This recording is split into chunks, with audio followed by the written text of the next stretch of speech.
В этот день шел дождь. Раненый, он пролежал на мокром асфальте почти 10 часов. Сбитую собаку, как обычно, оттащили на обочину. Мимо проезжали машины и проходили люди. То, что с ним произошло, случилось ночью или ранним утром. Информация дошла до нас только к вечеру. Единственная проходящая мимо девушка задержалась и попросила помощи у волонтеров. По ее звонку мы и выехали на место. 24 июля 2022 года мы забрали Матвея и, не теряя надежды, помчались в клинику. Состояние собаки оказалось критическим, температура низкая, давление не измерялось, взять кровь тоже было невозможно, ее практически не осталось. Пса долго согревали, обложив грелками, укутав одеялами, капали теплые растворы и только к утру удалось поднять температуру и давление до нормы.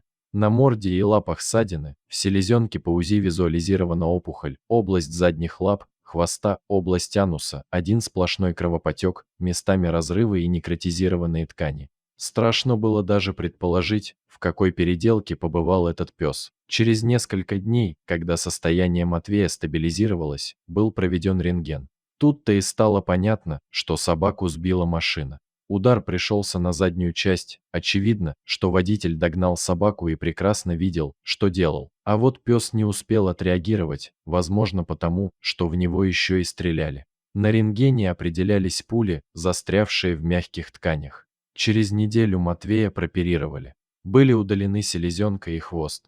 Врачи сделали все возможное, но пес оставался в тяжелом состоянии и дальнейшее зависело от ухода, питания, собачьего организма и судьбы. Сам Мотя, которому посчастливилось выжить, не собирался сдаваться. Уже к вечеру он с удовольствием похлебал куриного супчика, сваренного одним из наших волонтеров. Ежедневное свежее домашнее питание и лечение сделали свое дело, силы стали появляться. На первые прогулки Мотю бережно выносили на руках. Постепенно пробовали вставать, помогали делать первые шаги. Больше 20 дней провел Матвей в клинике и после выписки отправился на передержку. Там ему предстояло долечиваться, восстанавливаться и учиться заново полноценно двигаться и бегать. На той самой передержке через месяц после описываемых событий случится пожар. Он унесет жизни 9 наших подопечных. Матвей выживет, его спасет Наталья. В дыму и темноте она будет выгонять здоровых и на руках вытаскивать слабых и больных, пока пожарные не преградят ей путь.